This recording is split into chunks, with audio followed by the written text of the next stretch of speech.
जबलपुर में जन्मे पले बड़े राष्ट्रीय पुरस्कार प्राप्त फिल्मकार प्रवीण मोर्छले पर व्यंगकार स्वर्गीय हरिशंकर परसाई का काफ़ी प्रभाव है। उनकी पहचान काव्य में मानवीय सिनेमा बनाने वाले फिल्मकार के रूप में होती है। थिएटर करने के बाद 2014 से उन्होंने फिल्में बनानी शुरू कर दी। प्रवीण मोर्छले ने Nepali film bare to Goa में 2 छोटे बच्चों के अपनी दादी के प्रतिकार को रेखांकित किया था, जिसको दुनिया भर के विभिन्न प्रतिष्ठित फिल्म समारोहों में न सिर्फ सराहा गया बल्कि 8 अंतर्राष्ट्रीय पुरस्कार मिले। 2017 में उन्होंने दूसरी फिल्म लद्दाखी भाषा में वॉकिंग विद द विंड बनाई, जिसमें एक ऐसे बालक की मार्मिक कहानी पेश की कि उन्हें इस फिल्म के लिए 3 राष्ट्रीय पुरस्कारों के अलावा यूनेस्को गांधी पदक पुरस्कार से नवाजा गया। फिर कश्मीर जाकर उन्होंने अपनी तीसरी फिल्म वीडियो ऑफ साइलेंस का निर्माण किया और पुरस्कार बतौरे।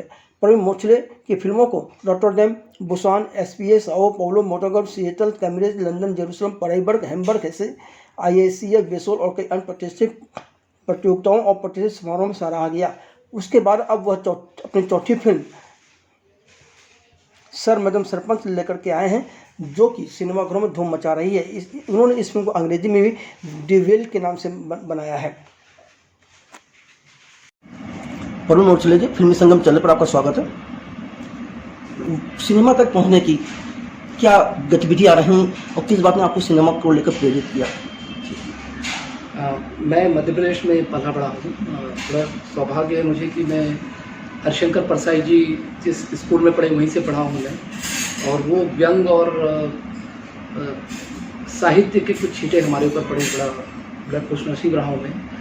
वहाँ से मेरा इंदौर में मैंने बहुत थिएटर किए। मैं कॉलेज में था इंदौर में, तो वहाँ थिएटर किए थे। और उस थिएटर के बाद फिर मैं कुछ दिनों बीच से थिएटर से कट गया था, और फिर मैं जब बॉम्बे आया तो फिर मुझे जो आज की हम मुंबई बोल सकते हैं, मुंबई नगरी में आने के बाद मैंने फिर अपना फिल्मी कैरियर शुरू किया। तो फिल्मों में रुचि कैसे, बॉम्बे आना क्यों हुआ इंदौर से? निश्चित रूप से मैं थिएटर के बाद मुझे लगा कि थिएटर की अपनी लिमिटेशन होती है, एक अपना बात करने का तरीका होता है, और मुझे जो कहानी कहना था वो थिएटर में कहीं ना कहीं सामंजस्य नहीं जमा पा रही थी। तो जब मैं इसी उद्देश्य से मैं मुंबई आ गया कि मुझे कुछ अपनी तरह से अपनी चीज़ों को कहना है और सिनेमा के द्वारा कहना है। तो निश्चित रूप से यदि आपको फिल्म बनानी है और तो मुंबई से अच्छी जगह मुझे नहीं लगता आज हिंदुस्तान में कहीं और है। निश्चित रूप से आज हम अलग अलग भाषाओं में फिल्म बना रहे हैं, अलग अलग जगह बना रहे हैं, लेकिन हिंदी फिल्म के लिए मुंबई से अच्छी जगह मुझे नहीं लगता और कहीं है, इसलिए मेरा मुंबई आना पड़ा। लेकिन आपको नहीं था, आपने बहुत देर में शुरुआत की फिल्म बनाना, 2015 बहुत लंबा समय हो गया था तब तक। देखिए, मेरा ये मानना है कि आप क्या कहते हो और किस समय कहते हो वो ज़्यादा ज़रूरी है। हो सकता है मैं 25 साल की उम्र में फिल्म बनाना शुरू करता, लेकिन मेरी फिल्में उतनी गंभीर नहीं होती, या उतनी जो मैं चाहता था शायद मैं उस समय उतना परिपक्व नहीं था। हो सकता है मैं जो जिस गति से फिल्में बना रहा हूँ, मैं पिछले 8 साल में मैंने 5 फिल्में बना ली हैं, तो मुझे लगता है मैं अभी इस समय समर्थ हूँ अपने वैचारिक और सोच से इतना परिपक्व हूँ कि मैं हर साल एक नई फिल्म बना सकता हूँ और अपने तरीके से बना सकता हूँ। ये जो आपकी वैचारिक सोच आई है या आप जो परिपक्वता आपके अंदर आई है, वो क्या रहा है? कहाँ से आपको ज्ञान मिला? क्या आपको पढ़ा लिखा है? क्या तैयारी वो? देखिए, हम जो होते हैं, हमारा परिवार का उसमें बहुत महत्वपूर्ण सहयोग होता है। वो हमारे को एक शेप देते हैं, वो हमें क्या हम सोचते हैं। तो मुझे लगता है मेरे पिताजी ने और हमारे परिवार ने मुझे बहुत स्वतंत्रता दी सोचने के लिए, और उससे फिर मैं साहित्य में आया। जब मैंने साहित्य पढ़ा, अच्छे लोगों के साथ थिएटर किया, और जिस समय मैंने किया वो हर चीज़ बाजारू या बिकाऊ नहीं थी वो समय। उस समय हम लोग बहुत गंभीरता से हमारी चीज़ों को करते थे। मौर्य के नाटक किए हैं हमने, जयपाल शास्त्र के किए हैं हमने, मोहन राकेश को किया है मैंने, स्वयं आषाढ़ का एक दिन के पीछे में रहा था, पर्दे के पीछे पूरा काम किया है। फिर मैंने जिन लाहौर नहीं देखा वो किया, जो आज की तारीख में शायद बहुत प्रासंगिक है लेकिन कमर्शियल नहीं है। तो उस तरह से एक सोच में मेरा परिवर्तन बना, और मुझे लगता है कि लिखने पढ़ने का शौक़ और रुचि और आपकी जो देश में हो रहा है, आपके आसपास जो हो रहा है, उसके प्रति संवेदनशीलता यदि वो है तो हम अच्छी फिल्में और अच्छा साहित्य और अच्छी कला में माहिर प्राप्त कर सकते हैं। आपकी पहली फिल्म थी बेयरफुट टू गोवा, कहाँ से प्रेरणा इसकी मिली थी? बेयरफुट टू गोवा जैसे आप जानते हैं 2015 में सिनेमाघरों में लगाई थी। मुझे लगता है मैं जब बॉम्बे आया था तो मुझे सबसे पहला मुझे जो एक कल्चरल शॉक था कि हम छोटे शहरों के लोग थे, हम गांव में पढ़े थे, फिर शहरों में आए हमने। तो वहाँ पर हमेशा अपने पिता माता का बच्चे ध्यान रखते हैं। छोटे शहरों में, गाँव में बुजुर्ग जब वो हो जाते हैं तो उनकी केयर करते हैं, उनको वो अपने भरोसा नहीं छोड़ देते हैं। जब मैं यहाँ आया तो मैंने देखा कि यहाँ जगह की कमी या कुछ संबंधों में जो एक मिठास न हो पाने के कारण बहुत से लोग थे जो अपने जिनके माँ बाप गांव में थे और वो शहरों में रह रहे थे और वो उनका ध्यान नहीं रख पा रहे थे, या तो वो चाहते हुए या फिर जगह की समस्या के कारण या जो भी कह लीजिए, एक कहीं ना कहीं वो एक कटाव था संबंधों में। तो मुझे वो कई लोगों को जब देखा तो वो मुझे प्रेरणा मिली कि ऐसी कुछ कहानी बनाई जाए कि दो बच्चे जो हमेशा दादी को चाहते हैं वो उसको लेने गोवा से घर लाने के लिए अपनी यात्रा चालू करते हैं और उनके माता पिता को इस बात का भनक भी नहीं लगती है। तो यहाँ से मुझे लगा कि एक्चुअली वो फिल्म देखी जाए तो रियल लाइफ से मैंने जो वर्तमान में और उस समय जो हो रहा था, क्योंकि आज भी वो हो रहा है, वहाँ से मुझे प्रेरणा मिली। उसके बाद आप सीधे लद्दाख पहुंच गए दूसरी फिल्म के लिए, ये क्या था? दूसरी फिल्म के बारे में मैं ये कहना चाहूँगा कि जब मैं पहली फिल्म बनाई थी और चूँकि मेरे अंदर कुछ आइडियलिस्टिक अपनी सोच है, मैं हमेशा एक ज़िंदगी को बहुत सिद्धांतवादी की तरह से देखता हूँ, या कह लीजिए कि बहुत आइडियलिस्टिक वे में देखता हूँ। तो मुझे लगा कि जब पहली फिल्म मेरी एक बहुत सोशल रिलेवेंट थी, तब मुझे लगा कि व्यक्तिगत फिल्म बनाई जाए, जो मैं आज भी बिलीव करता हूँ कि यदि मैंने कोई ज़िंदगी में गलती की है तो मैं जिम्मेदार हूँ उस चीज़ के लिए, उस चीज़ को सुधारने के लिए और उसको स्वीकार करने के लिए। दोनों चीज़ें बहुत महत्वपूर्ण होती है कि आप गलती करिए और स्वीकारिए। तो ये फिल्म एक बच्चे की कहानी थी जो अपने स्कूल में अपने दोस्त की कुर्सी गलती से टूट जाती है और फिर वो उसको ग्लानि होती कि मुझे ही सुधारना, और उसकी वो कुर्सी सुधारने की जद्दोजहद में उसके आसपास का पूरा पर्यावरण, परिवेश और उसके आसपास के पूरे समाज को मैंने दिखाया था। तो वो बहुत ही इमोशनल और बहुत ही आर्टिस्टिक फिल्म थी, और मुझे लगा था, और वो किसी को बताता भी मैं क्या कर रहा हूँ, मैं अपनी गलती सुधार रहा हूँ चुपचाप। तो इस फिल्म को बड़ा सराहा गया, दुनिया भर में देखा गया। आप जानते हैं 3 नेशनल अवार्ड भी मिले हैं, यूनेस्को ने भी इसको गांधी मेडल से अवार्ड नवाजा था। तो फिल्म कहीं ना कहीं आपके जीवन का एक रिफ्लेक्शन होता है। आप जिस चीज़ को देखते हैं, जो चीज़ कहना चाहते हैं या जो आप सोचते हैं, वही आप पर्दे पे दिखा सकते हैं। मुझे नहीं लगता कि मेरे अनुभव से ज़्यादा मैं कुछ बना सकता हूँ, तो जो मैंने देखा वही चीज़ मैंने पर्दे पे उतारी। तो मुझे लगता है कि वो फिल्म भी कहीं ना कहीं मेरी आइडियोलॉजी को पर्दे पे दिखाती है। तो आपको लगता है कि एक सिनेमा हो या थिएटर हो, उसमें हर इंसान के निजी जीवन के अनुभव ही सबसे ज़्यादा हावी होते हैं? होना भी चाहिए, क्योंकि समाज हमसे बना हुआ है, समाज हमारे अनुभवों से बना है। हमारे तरह से और कई लोग हैं जो विभिन्न प्रकार के सामाजिक अनुभव से ज़िंदगी को जीते हैं। हम हमारी ज़िंदगी हमारे सिद्धांतों को हमारे अनुभवों से बनाते हैं कि हमारा अच्छा अनुभव रहा तो हम अच्छी तरह से व्यवहार करते हैं, हमारा बुरा व्यवहार है तो हम बुरा अनुभव है तो हम उस तरह से उस चीज़ों से दूर होते हैं। तो मुझे लगता है जितना हम समाज से जुड़ के, हम हमारे परिवेश से जुड़ के चीज़ें बनाएंगे, सिनेमा हो, थिएटर हो, शायद वो हमें उतना ही अंदर तक छुएगा। और इसीलिए हमारी फिल्में हमें छूती हैं, जो हमें बहुत कनेक्ट करती है, जिस चीज़ों का हमने अनुभव किया है। मुझे बहुत मुश्किल लगता है कि मैं ऐसी कोई कहानी सोच सकता हूँ कि आदमी चंद्रमा पे जाके ये कर रहा होगा, वो कर रहा होगा। इमेजिनेशन किया जा सकता है, फिल्म बना जा सकती है, पर आखिर यदि उनमें भी यदि हमको इमोशनल और कुछ भावनात्मक चीज़ें डालनी है तो वो हमारे अनुभव से ही आएंगी। आपकी जो दूसरी फिल्म थी वॉकिंग विद द विंड्स, इसको नेशनल अवार्ड मिला, तो नेशनल अवार्ड मिलने के बाद जी किस तरह के बदलाव आपने महसूस किए फिल्म मेकिंग में, अपने आप में? क्या जो तकलीफें उसके पहले थी नेशनल अवार्ड मिलने के बाद तकलीफें कम हो गई, या क्या आप बदलाव महसूस कर रहे हैं? मैं से लोग लेते हैं अब आपको मीडिया में, एक फिल्म मीडिया इंडस्ट्री में। मुझे जैसा लोगों ने कहा था कि नेशनल अवार्ड मिल जाने से आपके पास बहुत सारे प्रोड्यूसर्स आ जाएंगे, आप बहुत सारी फिल्में बना पाएंगे, मेरे साथ तो ऐसा कुछ अनुभव नहीं हुआ। लेकिन हाँ, मैं नेशनल अवार्ड को इस तरह से नहीं लेता हूँ कि मैं कोई बहुत बड़ा फिल्म मेकर हूँ या मेरे पास बहुत कुछ अलग से कोई ज्ञान है या कोई तकनीक है, वो नहीं है। मैं इस तरह से नेशनल अवार्ड या किसी अवार्ड को भी लेता हूँ कि जो मैं कर रहा हूँ वो सही दिशा में कर रहा हूँ, और ये अवार्ड उसको एक प्रकार से अश्योरेंस देता है, मुझे एक सांत्वना देता है, या मुझे कह लीजिए मुझे मेरे पीठ पे एक छोटी सी थपथपाहट होती है कि ठीक है भाई, तुम अच्छा कर रहे हो, आपका रास्ता सही है। बस मैं उसी तरह से लेता हूँ इसको। इससे ज़्यादा मैं किसी तरह से व्यक्तिगत रूप से मैं अवार्ड से ना बहुत ज़्यादा मिलने पे खुश होता हूँ, ना मिलने पे दुखित होता हूँ। मेरे को उस तरह से मैं अवार्ड कभी देख के नहीं देखता हूँ। कई जगह हम लोग फिल्म फेस्टिवल में जाते हैं, जीतते हैं, कई जगह हम लोग दूसरी फिल्में जीतती हैं। मुझे लगता है हर व्यक्ति को अपनी फेस्टिवल को, हर व्यक्ति को अपनी तरह से फिल्म देखने, चुनने और अवार्ड करने का अधिकार है। और यदि मेरी फिल्म नहीं अवार्ड मैंने मेरी फिल्म को यदि पारितोषिक नहीं दिया गया है या मेरी फिल्म को अवार्ड नहीं मिला है, इसका मतलब ये नहीं कि मेरी फिल्म उससे कम है या उसको नहीं मिला तो उसकी फिल्म कम है। नहीं, किसी तरह से कंपैरिजन नहीं करते। हर सिनेमा अपना हुनर है। किसी व्यक्तिगत रूप से उस जूरी को वो चीज़ पसंद आई होगी तो शायद उन्होंने हमारे फिल्म को ना देखे उस फिल्म को अवार्ड कर दिया, या उसको ना देखे हमें अवार्ड कर दिया। जिस तरह से एक दर्शक सिनेमा को पसंद करता है या नहीं करता है, सबकी हर दर्शक की अपनी पसंद होती है। उसी तरह से जो जूरी होती है उसकी भी तो अपनी अलग पसंद होती होगी। मुझे लगता है जूरी की अपनी पसंद तो होती है, और उससे बड़ी बात होती है कि जूरी कई पैरामीटर्स पे फिल्म का आकलन करती है। रचनात्मक कितनी है, और हमारी ओरिजिनलिटी कितनी, जिसको हम बोलते हैं ना, मौलिकता कितनी है, आपके जो आर्ट एंड क्राफ्ट है उसमें कितना नयापन है। और हमेशा जूरी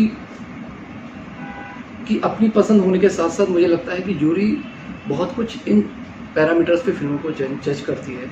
क्योंकि मैं कभी जूरी नहीं रहा तो मैं बोल नहीं सकता, लेकिन जिन भी फेस्टिवल में मैं जहाँ गया हूँ वहाँ जूरी से मैं मिला हूँ, बातें की हैं, तो मुझे लगता है वो हमेशा एक नई कला ढूंढते रहते हैं, एक नया कलाकार ढूंढते, एक नई आवाज़ ढूंढते कि आप अपनी फिल्म को अपने तरीके से किस तरह से आप कह रहे हैं। तो यही सब बहुत सारे पैरामीटर्स होते हैं। नहीं, लेकिन आप इस बात से अग्री होंगे ना कि जूरी जिस कल्चर में, जिस तरह की राजनीतिक पृष्ठभूमि में पलता बढ़ता समझ, वो भी कहीं ना कहीं उसके दिमाग में हावी रहता है। कोर्स मुझे लगता है कुछ फिल्में होती हैं जो बहुत पॉलिटिकल फिल्में जिसको बोलते हैं, जो बहुत कटाक्ष करती हैं राजनीति पे या उस देश की परिस्थितियों के अगेंस्ट जाकर राजनीतिक रूप से, जैसे ईरानियन फिल्में होती हैं वो बहुत ज़्यादा बोलती हैं अपने। तो नेचुरली पॉलिटिकल फिल्मों को फेस्टिवल में एक अलग थोड़ा सा सम्मान मिलता है, एक अलग जगह होती है। लेकिन मेरा ये भी मानना है कि बहुत ह्यूमन फिल्में भी उतनी ही संख्या में इनवाइट की जाती हैं, उतनी संख्या में वो भी अवार्ड जीतती हैं। आखिरकार हम एक ह्यूमन साइकोलॉजी से डील करते हैं, हम एक भावनाओं से, मनुष्य की भावनाओं से हम लोग डील करते हैं। तो मुझे लगता है कि जो सिनेमा आपको टच करता है, यूनिवर्सल जैसी भाषा है जिसमें एक इमोशनल्स है, मान लीजिए माँ और बेटे की कहानी है, वो दुनिया में किसी भी क्षेत्र में चले जाइए, किसी भी देश में चले जाइए, किसी भी कल्चर में चले जाइए, यदि वो उनके कल्चर में वो और माँ और बेटे की कहानी है तो वो निश्चित रूप से सबको उसी तरह से दिल को टच करेगी। तो वो जो एक तरीका होता है, हम अपनी कहानियों को यूनिवर्सल वे में, यूनिवर्सल लोगों के लिए यदि हम बनाते हैं या दिखाते हैं तो वो सभी को पसंद आती है, और मुझे लगता है जूरी को भी उतनी पसंद आती है। दूसरी फिल्म पर आप तीसरी फिल्म विरोध से, उसके लिए आप कश्मीर पहुंच गए, वो वहाँ क्या अनुभव था, क्या हुआ, क्यों कश्मीर में जाके फिल्म बनाने, क्या वजह थी वो? मेरी दूसरी फिल्म भी देखी जाए तो हमने लद्दाख में शूट की थी। उस समय वो कश्मीर के अंदर ही माना जाता, कश्मीर राज्य में आता था, अभी चूँकि अलग है। मेरी जो कहानी थी वो एक हाफ विडो की कहानी थी, जिसमें एक स्त्री है, महिला है जिसका हस्बैंड, पति पिछले 8 साल से गायब हो गया है। और हम किसी पॉलिटिक्स में नहीं जाते, हम किसी तरह से ये नहीं दिखाते क्यों हुआ, कैसे हुआ, वो मेरा विषय भी नहीं था, ना मेरी वो कहानी थी। मेरी कहानी थी उस महिला का संघर्ष और उसका एक सामाजिक आर्थिक शोषण जो हो रहा है, और उसकी एक अपनी भावनात्मक लड़ाई, और अपने परिवार, बेटी और सास के साथ मिलकर समाज के अगेंस्ट में लड़ाई, जब वो एक छोटे से मृत्यु प्रमाण पत्र को नहीं प्राप्त कर पाती है। पूरी उसकी स्ट्रगल थी। तो मुझे लगता है ये पूरी कहानी चूँकि कश्मीर बेस्ड थी, एक कश्मीरी वीमेन की कहानी थी। अब चूँकि यदि कश्मीरी महिला की कहानी है तो निश्चित रूप से फिल्म को कश्मीरी परिवेश में, कश्मीरी वेश, भाषा और वहाँ की स्थिति में ही शूट करना चाहिए था। इसलिए मैंने उस फिल्म को कश्मीर में ही शूट किया। बहुत सराहा गया, बहुत कई देशों में ऑलमोस्ट 40 अंतर्राष्ट्रीय समारोह में फिल्म बुलाई गई थी। मुझे बहुत अंतर्राष्ट्रीय पुरस्कार भी मिले। उससे ज़्यादा था कि ये फिल्म किसी भी तरह से राजनीतिक नहीं थी, लेकिन उन सब होने के बाद भी एक पॉलिटिकल फिल्म थी जो अपने आप में बिना बोले बहुत कुछ कहती है। आपकी पहली 2 फिल्में जो थी वो बच्चे के इर्द गिर्द थी जी। तीसरी फिल्म महिलाओं को लेकर थी, और चौथी फिल्म भी महिला को लेकर के है। मुझे लगता है मेरी फिल्मों में कहीं ना कहीं महिलाओं की समस्याओं या महिलाओं से संबंधों में जुड़ी है। मुझे लगता है इस देश में महिलाओं का अपना स्थान है, एक विशेष स्थान है, और उनकी समस्याओं को, उनके सामाजिक आर्थिक विषयों पर फिल्म बनाना भी उतनी ही हमारी जिम्मेदारी भरा कार्य है जितना कि हम किसी और विषय पे बनाते हैं। निश्चित रूप से हम फिल्मों को एक हमारे एंटरटेनमेंट के लिए बनाते हैं, हम हमारे हंसी मजाक के लिए बनाते हैं, या मान लीजिए हमारे अच्छे समय को याददाश्त बनाने के लिए करते हैं। लेकिन मुझे लगता है कि ये गंभीर विषयों को भी हम अच्छी तरह से प्रस्तुत कर सकते हैं, बिना किसी तरह से कमर्शियल सिनेमा के कह लीजिए, या उस चीज़ को बिना तोड़े मरोड़े भी हम अच्छी तरह से प्रस्तुत कर सकते हैं, जो दर्शकों को उतनी ही भा सकती हैं जितनी हमारी कमर्शियल या मेन स्ट्रीम फिल्में बोल लीजिए पसंद आती हैं। फिल्म का नाम सर मैडम सरपंच, जी, ऐसा क्यों है नाम? सर भी है, मैडम भी है। या मुझे लगता है जो हमारी कहानी है बड़ी इंटरेस्टिंग है, बहुत ये पूरी फिल्म व्यंग से भरी हुई है। आप पूरे समय हंसते रहेंगे, आप शुरू से अंत तक हंसेंगे, लेकिन जब आप हंसना बंद करेंगे, जब फिल्म खत्म होगी, तो आप सोचने में मजबूर करेंगे, अच्छा उसने ये कैसा क्यों कहा, अच्छा इस डायलॉग का मतलब क्या निकला था, इस डायलॉग से क्या कहा गया है, या इस चरित्र ने क्या कहा गया है, यही क्यों ऐसा कर रहा है। तो मुझे लगता है फिल्म देखेंगे तो आप बहुत ज़रूर समझेंगे कि सर मैडम सरपंच क्यों कहा गया है। क्या जो मैडम है वो सर के लायक है, या सर है वो सरपंच है, या मैडम सरपंच है और उसको सम्मान के रूप से सर कहा जा रहा है। मुझे लगता है बहुत कुछ चीज़ें हैं, व्यंग भी है और एक बहुत गहन और गंभीर उसके पीछे एक मैसेज भी है। तो क्या ये माना जाए कि हाँ, विडो ऑफ साइलेंस और सर मैडम सरपंच दोनों में कहीं ना कहीं नारी शोषण की बात है? बिल्कुल दोनों में है, क्योंकि वो एक बहुत गंभीर विषय था, उसमें मैंने बहुत गंभीरता से और काफका स्टाइल में वो फिल्म बनी हुई थी। लेकिन निश्चित रूप से उतनी ही गंभीरता से मैं इस सब्जेक्ट को, जो हमारे गांव की राजनीति है, जो महिलाओं की स्थिति है, महिलाओं का राजनीति में जो योगदान है, या पुस्तकों के बारे में जो है, बहुत गंभीर विषय है, लेकिन मैंने उस चीज़ को बहुत व्यंग के रूप में ट्रीट किया है। परसाई जी की तरह से उसको लिखा है, उसके सीन क्रिएट किए हैं, उसको बोला है, हमारे कैरेक्टर भी वैसे फनी है, लेकिन उतने ही गंभीरता से जब आप फिल्म देखेंगे तो सोचेंगे कि ऐसा क्यों है। तो चूँकि मेरी गंभीरता में कोई अंतर नहीं रहा, लेकिन फिल्म, दोनों फिल्मों को किस तरह से मैंने ट्रीट किया है, किस तरह से उस विषय को पर्दे पे लाया है, वो दोनों बहुत अलग तरीके से हैं। पिछले कुछ वर्षों से हाँ सरकारी स्तर पर भी और निजी स्तर पर भी वुमन एम्पावरमेंट की बातें बहुत ज़्यादा हो रही हैं जी, आपको लगता है उससे कोई समाज में बदलाव आया है? वीमेन एम्पावरमेंट की जो आपने बात की बहुत ही महत्वपूर्ण है, और मुझे लगता है कि शिक्षा से ही परिवर्तन आ सकता है, ये मैं बिलीव करता हूँ। लेकिन हमें ये सोचना पड़ेगा कि क्या एक शिक्षित महिला को क्या उतना ही सम्मान, उतना ही अवसर अभी मिल रहे हैं? निश्चित रूप से वो जॉब पे जाने लगी है, उसके व्यवहार में कमी आई है, अपनी जो सामाजिक रूढ़ियों को अपनाने में वो कम कर रहे हैं, कुछ अपना शहरों में जाके काम कर रहे हैं। लेकिन क्या उन महिलाओं को अपना निर्णय लेने का अधिकार है? अभी जब तक आप अपना खुद का निर्णय नहीं लेंगे जीवन में, मुझे नहीं लगता कि हम उसको एम्पावर कह सकते हैं। तो आज भी पढ़ी लिखी महिलाएं मैं जानता हूँ कई राज्यों में, केरल ले लीजिए, उत्तर प्रदेश ले लीजिए, बिहार ले लीजिए, मध्य प्रदेश ले लीजिए, देश के हर कोने में ले लीजिए, इतनी पढ़ी लिखी महिलाएं भी आज शादी के समय उनके परिवार को डाउरी देनी पड़ती है। तो मुझे कई बार बहुत विरोधाभास लगता है हमारे समाज में।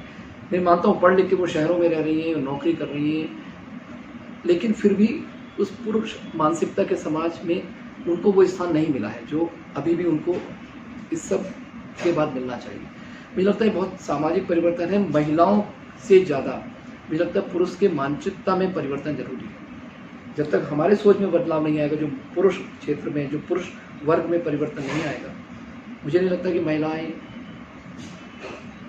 हम ये नहीं कहना चाहते कि महिलाएं नहीं कर सकती, वो कर सकती हैं, लेकिन उसके बाद भी हमें बराबरी का हक देने के लिए एक पुरुष को अपने सोच में बदलना बहुत जरूरी है, बदलाव लाना बहुत जरूरी है। इसलिए क्या किया जाना चाहिए कि पुरुष मानसिकता में बदलाव आ सके? मुझे लगता है जितनी शिक्षा महिलाओं को जरूरी है, उतनी ही शिक्षा पुरुषों को बचपन से घर में देना चाहिए, कि वो वहीं से, जब छोटे बच्चा होता है तभी से हमारे परिवार में एक बच्ची और बच्चे में, एक छोटी लड़की में और लड़के में अंतर खत्म करना पड़ेगा।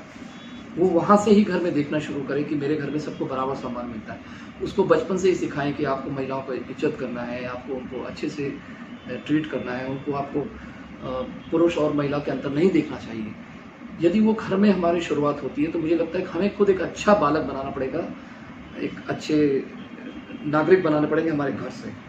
मुझे नहीं लगता कि आप 12वीं के बाद, 10वीं के बाद या कॉलेज जाने के बाद आप उसके परिवर्तन कर पाएंगे, बहुत मुश्किल है। वो यदि घर से ही शुरुआत होगी, और मुझे लगता है वो घर की शुरुआत माँ कर सकती है। तो यदि एक पढ़ी लिखी माँ है, वो समझती है चीज़ों को, वो अपने पति को तो नहीं बदल पाएगी, लेकिन निश्चित रूप से अपने बच्चे को बदल सकती है। वो बच्चा बदलेगा तो एक जनरेशन बढ़ जाएगी। तो इसलिए मैं कहता हूँ ये पूरा सामाजिक परिवर्तन 30, 40, 50 साल का प्रोसेस है। शुरुआत हुई है, थोड़ा अंतर दिख रहा है, लेकिन बहुत आगे जाना है। आपको नहीं तक इन दिनों लोगों की पढ़ने की आदत खत्म होती जा रही है? नहीं, मैं ऐसा नहीं मानता हूँ, क्योंकि पहले बीच में जब हम कंप्यूटर आया था, तो फिर उसके बाद हमारे आईपैड आए, फिर और कुछ ई बुक्स आने लगी, तो लगा था कि पुस्तकें ख़त्म हो जाएंगी। लेकिन मुझे लगता है पुस्तकें हमेशा से रहेंगी, क्योंकि पुस्तकों में जो खुशबू है और पढ़ने का जो मज़ा है, शब्दों को देखने का मज़ा है, वो किसी और चीज़ में तो नहीं है। पर साहित्य का स्तर जरूर कमज़ोर हुआ है। मुझे लगता है पुस्तकें छप बहुत रही हैं, पुस्तकें छपाना और छापना दोनों आसान हो गया है। आप ऑर्डर करिए, दूसरे दिन पुस्तक प्रिंट हो जाती है इमीडिएटली और आ जाती है, एक पुस्तक भी प्रिंट होकर आ जाती है। लेकिन उसका स्तर क्या रहा, वो ज़्यादा महत्वपूर्ण है। मेरे लिए ये नहीं है कि आप एक साल में हिंदुस्तान में 10,000 पुस्तकें छपती, मेरे लिए ये ज़्यादा जरूरी कि 100 छपें, लेकिन बहुत अच्छी छपें जिससे कि लोग पढ़ें। तो मुझे लगता है पुस्तकों में भी वो एक यूज़ एंड थ्रो कॉन्सेप्ट आ गया है, या उसी तरह से जैसे हमारा सिनेमा 3 दिन का सिनेमा बचा है, या फ्राइडे सैटरडे संडे वाला बन गया है, उसी तरह शायद पुस्तकें भी पल्प जो हो गई, हल्की फुल्की जिसको हम बोलते हैं, हमारे इस हल्के फुल्के पे भी हमने, तो मुझे लगता है कि जिस तरह से सिनेमा में हमारा एक 3 दिन का साप्ताहिक फिल्म हो गई, साप्ताहिक ही फिल्म बोलेंगे, आज फिल्म 10 साल छोड़िए, 10 दिन याद नहीं रहती है, क्योंकि उसी तरह पुस्तकों में भी मुझे लगता है कि हमने रेलवे स्टेशन से खरीदी और अगले स्टेशन पे उतर गए, भूल गए। लेकिन मुझे लगता है वो लिखने और पढ़ने दोनों में ही एक उतना गंभीरता नहीं रही जो पहले थी, या हो सकता है मैं उस चीज़ों से डिस्कनेक्ट हो सकता हूँ। हो सकता है आज के परिप्रेक्ष्य में मैं उन पुस्तकों को ज़्यादा यूज़फुल नहीं समझ सकता हूँ, क्योंकि वो बहुत ज़्यादा अनुभव से नहीं लिखी गई है, या फिर वो अनुभव बहुत अलग है जो मेरे अनुभव से मेल नहीं खाते हैं। फिर हिंदी फिल्मों की बात की जाए तो 2015 से लेकर के 2023 तक बहुत बदलाव आ गया है। इस बदलाव को आप किस तरह से देख रहे हैं? यार देखिए, फिल्म बनाने के तरीके में बदलाव आया, कहानी कहने के तरीके में बदलाव आया है, और उससे ज़्यादा अभी चूँकि फिल्मों को हम OTT की तरह से भी देखने लगे हैं, और दुर्भाग्य है कि हम सिनेमा को कंटेंट बना दिया है। That's very bad actually. देखा जाए तो सिनेमा इतिहास है हमारा। हम यदि राज कपूर साहब ने श्री 420 बनाई थी, या फिर 2 बीघा ज़मीन बनी थी, या मान लीजिए गर्म हवा बनी थी, या फिर आप किसी भी, मैं गंभीर सब्जेक्ट की बात नहीं कर रहा हूँ, आप चाहे तो सही परांजपे की फिल्म ले लीजिए, या फिर आगे हम जाने भी दो यारों ले लीजिए, वो अपने समय की बहुत कमाल की फिल्में थी, जो आज भी हमारे लिए उतनी ही मज़ेदार है और उतनी ही प्रासंगिक भी है। अब चूंकि हम हर चीज़ को कंटेंट की तरह से देख रहे हैं, हर चीज़ को हम कमर्शियल पॉइंट ऑफ व्यू से देख रहे हैं, तो बनाने का तरीका, कहने का तरीका और फिल्म देखने का तरीका सब बदल गया है। दुर्भाग्य कि इस दौरान कोविड ने सिनेमा को भी ऑलमोस्ट ख़त्म कर दिया है। सिनेमा देखने की आदत छूट गई हमारी, मुझे नहीं लगता, लेकिन चूँकि फिर से हम सिनेमा जाना शुरू किए हैं। और एक चीज़ जो मुझे लगता है सबसे बड़ा एक परिवर्तन जो मुझे लगता होने वाला है कुछ दिनों में, अब इतना सो कॉल्ड कंटेंट बना रहे हैं कि अब लोगों के पास ना वो क्वालिटी बची है, ना देखने वालों का स्वाद भी बिगड़ चुका है, और दिखाने वालों का स्वाद भी बिगड़ गया, और जो देख रहे हैं वो तो है ही नहीं। तो जब आपके क्वालिटी कंटेंट नहीं होगा तो कितना भी आप माने वो दर्शक एक दिन ना एक दिन वो उबर जाएगा, माने ऊब जाएगा, वो ऊब आने लगी है। अब बहुत कम लोग होते हैं जो 24 घंटे देखते रहते हैं, इसलिए अभी हम शिफ्टिंग हो रहे हैं, हम टूवर्ड्स स्पोर्ट्स पे ज़्यादा ध्यान दे रहे हैं। गाँव में कबड्डी का मैच ज़्यादा देखा जा रहा है बजाय आपके किसी भी सास बहू वाले सीरियल से ज़्यादा। तो मुझे बहुत होपफुल हूँ कि और 2-4 साल बाद मुझे लगता है फिर से हम सिनेमा की तरफ मुड़ेंगे, क्योंकि सिनेमा एक सपना होता है। सिनेमा एक, जैसे हम सपना देखते हैं, ड्रीम देखते हैं। आप मोबाइल में आप यदि फिल्म देख रहे हैं, OTT में देख रहे हैं, कोई आया आपने रोक दी, दिन में 10 बार टुकड़े में देखते हैं। आप सपने को 10 बार टुकड़े में नहीं देख सकते। आप ड्रीम्स अंधेरे में जब एक सपना देखते हैं, यदि टूट जाएगा तो फिर वो कहानी में मज़ा नहीं आएगा। उसी तरह से सिनेमा हो गया है। लेकिन मुझे लगता है कि थोड़े दिनों में दर्शक जब ये समझ जाएंगे और ऊब जाएंगे कि अब मुझे सिनेमा का अनुभव अलग है, वहीं जाके देखना है, तो फिर से एक अच्छा सिनेमा बनेगा और अच्छे तरीके से सिनेमा हॉल में देखने जाएंगे। पर शायद उसमें समय लगेगा, हो सकता है 5 साल में, हो सकता है 10 साल में, पर होगा। आपको नहीं लगता कि कॉर्पोरेट और इंस्टीट्यूट सिस्टम के आने के बाद भारतीय सिनेमा का पतन हुआ है? देखिए, जब सिनेमा को सिर्फ पैसे के लिए बनाया गया है, मुझे नहीं लगता कि कहानी और सिनेमा को अहमियत दी गई है।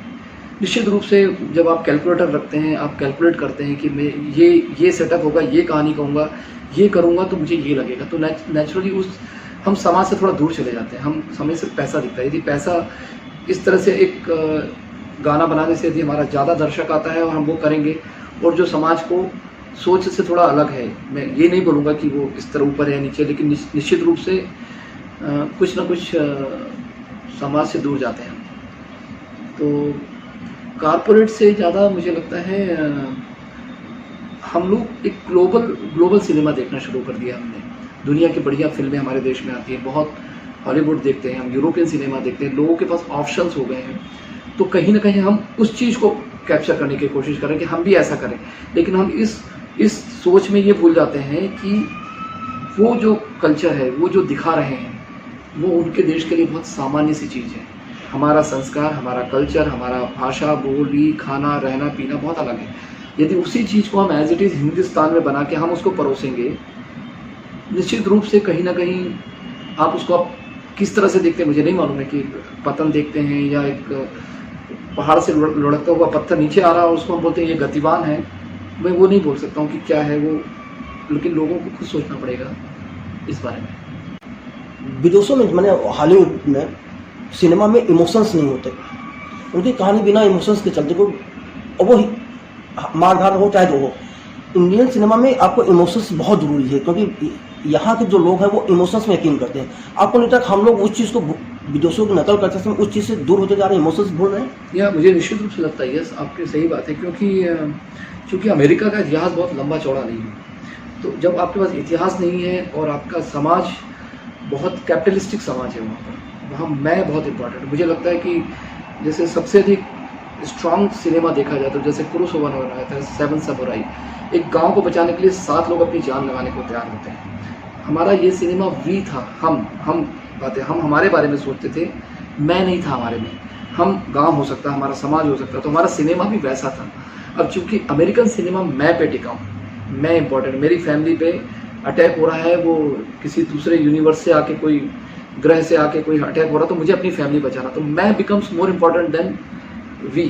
तो जब मैं और हम में लड़ाई होगी तो वहाँ का मैं जीत रहा हूँ, हम उसी मैं वाले कॉन्सेप्ट को हमने अडॉप्ट कर लिया। तो अभी हमारी फिल्में मैं पे आ गई है, धीरे धीरे हमारे कैरेक्टर्स, चरित्र, सभी कुछ एक स्वार्थ से जुड़ जाता है, मेरे स्वार्थ से जुड़ जाता है, मैं से। तो मुझे लग रहा है इसलिए कि हमारा सिनेमा वेस्टर्न की तरफ जा रहा है और समाज की चीज़ों से दूर होते जा रहा है। काफ़ी समय कहा जाता रहा है कि देश की सरकार बदलने से सिनेमा बदलता है, इस बात पर आप कितना यकीन करते हैं? देखिए, हो सकता है आप नियम कानून बदल सकते हैं, लेकिन सिनेमा कैसे बदलेंगे? क्योंकि हमारा समाज वही है, हमारे कहानी कहने, सुनने और बोलने के तरीके बदल सकते हैं, क्योंकि वो प्रासंगिक होता है। मान लीजिए जो 15 साल पहले का जो समाज था भारतीय, जो उस समय परिस्थितियाँ नहीं थी, आज यदि मैं कहानी बनाऊंगा तो हो सकता है मोबाइल की बनाऊंगा, मैं इंस्टाग्राम की कहानी, लव स्टोरी बनाऊंगा। उस समय प्रेम पत्र हाथ से लिखा जाता था, क्योंकि कुछ और माध्यम नहीं था, तो कहानियाँ प्रेम पत्र थी, तो कबूतर का जिम्मेदारी थी, कबूतर के ऊपर गाना बन गया। आज कबूतर इरेलेवेंट हो गया है, क्योंकि आजकल तो व्हाट्सअप है, 1 सेकंड में आप उसको डिलीट कर सकते हैं, आपका कबूतर हैज बिकम टू व्हाट्सअप। तो गाना, तो मेरे हिसाब से कुछ चीज़ें हम सरकार से दूर ले जाकर समाज के और साहित्य के और विज्ञान की जो परिवर्तन हुआ है हमारे समाज में, उसके ऊपर देना चाहिए हमें ज़्यादा जोर। तो मुझे लगता है हर समय कहानियों का कहने का तरीका बदलेगा, जैसे जैसे हम लोग आगे बढ़ते जाएंगे। अब वो वेदर वो अच्छा हो रहा है, बुरा हो रहा है, वो अलग बात है, लेकिन कहानियों का हर दौर में कहने का तरीका अलग होगा और वो होना भी चाहिए। OTT के आने के बाद आपको क्या लग रहा है, क्या सिनेमा में बदलाव आएगा या इसका क्या असर होगा सिनेमा पर? देखिए, क्या वही मैंने बोला कि जब OTT एक समय ऐसा आएगा कि जब आप परेशान हो जाएंगे कि आप एक फिल्म को 10 टुकड़े में 10 दिनों तक देख सकते हैं। कॉन्स्टेंटली आपको फीड किया जा रहा है। मैं हंसते हुए किसी से बोल रहा था कि हमारे पास इस समय दुनिया में इतना कंटेंट है कि पूरा दुनिया यदि 50 बार जन्म ले ले दोबारा तो भी कंटेंट खत्म नहीं होगा, यदि आज जो कंटेंट बन चुका है, क्योंकि उसको कंटेंट बोलना शुरू कर दिया, कहानियाँ नहीं है। आज वो सिर्फ पैसा बनाने का जरिया हो गया। एक किसी शेयर होल्डर के लिए एक साहित्य का टुकड़ा बना के, मैं इसी तरह से बोलूँगा, साहित्य का टुकड़ा बना के पैसा बनाया जा रहा है। मुझे याद है जब हम लोग देखा था, या मुझे याद है हम लोग जब पुराने सीरियल देखते थे, एक मज़ा आता था, वो मज़ा खत्म हो गया है। दूसरी बात, यदि हम इंडिपेंडेंट सिनेमा की बात करते हैं तो OTT ने जिस आशा के साथ वो हिंदुस्तान में आए थे, मैंने हम लोगों को आशा थी एज इंडिपेंडेंट फिल्म मेकर जो अच्छी फिल्मों बनाने में और कहने में विश्वास करते हैं, जो बहुत ज़्यादा कमर्शियल नहीं है और दुनिया भर में जाती हैं, उन फिल्मों को एक विश्वास था कि चलिए OTT पे जाएगी तो हमारी फिल्म को कुछ पैसा मिलेगा। आखिर पैसा मुझे भी अच्छा लगता है, पैसा हर फिल्म मेकर को चाहिए, क्योंकि अगली फिल्म बनाने के लिए पैसा कहाँ से लाएंगे आप? तो उसी चीज़ को आप प्रोड्यूसर को पैसा मिलेगा तो अगली फिल्म बनाएगा, आप अगली कहानी कहेंगे, आप दर्शकों को खुश करेंगे। तो वो शुरू में जब आए थे तो OTT एक भरोसा लेके आए तो उन्होंने अच्छी फिल्मों को खरीदा भी, लेकिन धीरे धीरे जब उन्हें लगा कि ये खरीदना उनके बैलेंस शीट को ज़्यादा प्रॉफिटेबल नहीं बना रहा है, उनको अल्टीमेटली वही बॉलीवुड ही प्रॉफिटेबल बनाएगा, तो आखिर वो बॉलीवुड भी आ गए। वो एक सिनेमा डिस्ट्रीब्यूटर और सिनेमा के बजाय वो एक नया प्लेटफॉर्म आ गया है कि वो जो बॉलीवुड की फिल्मों के पास ऑप्शन हो गया है, आप सिनेमा में जाइए या OTT पे चले जाइए। अब चूँकि OTT इज़ इंस्टेंट, आपके पास है, 10 दिन देख सकते हैं, 15 दिन देख सकते हैं, फ्लॉप नहीं होगी, सक्सेस नहीं होगी, लोगों का खर्चा भी कम हो जाता है देखना, this is cheaper way of watching the film. लेकिन उस चक्कर में अब जो इंडिपेंडेंट फिल्में, छोटी फिल्में, उनको OTT ने ऑलमोस्ट लगभग लेना बंद ही कर दिया है, या फिर इन शर्तों पे लेते हैं कि आदमी बोलता है चलो कुछ नहीं है तो मैं यहीं दिखा देता हूँ। थिएट्रिकल रिलीज बहुत महंगा हो गया है, आपको इस तरह से करोड़ों रुपए लगते हैं यदि आप सिनेमा हॉल में दिखाना चाहते हैं, तो बहुत बहुत कॉम्प्लिकेटेड सिस्टम है। इसका कोई एक सीधा जवाब भी नहीं हो सकता, लेकिन हाँ, जो उम्मीद थी वो उम्मीद पे OTT कम से कम छोटी फिल्मों के लिए खड़े नहीं उतरे। यस, दर्शकों के लिए एक प्लेटफॉर्म मिला है, कुछ फिल्में जा भी रही हैं छोटी, लेकिन as a producer, as a film maker, उस फिल्म मेकर को कोई बहुत फाइनेंशियली फ़ायदा हो रहा है मुझे नहीं लग रहा आज की तारीख में। प्रवीण जी, फिल्मी संगत जन से बात करने के लिए बहुत बहुत धन्यवाद। शुक्रिया।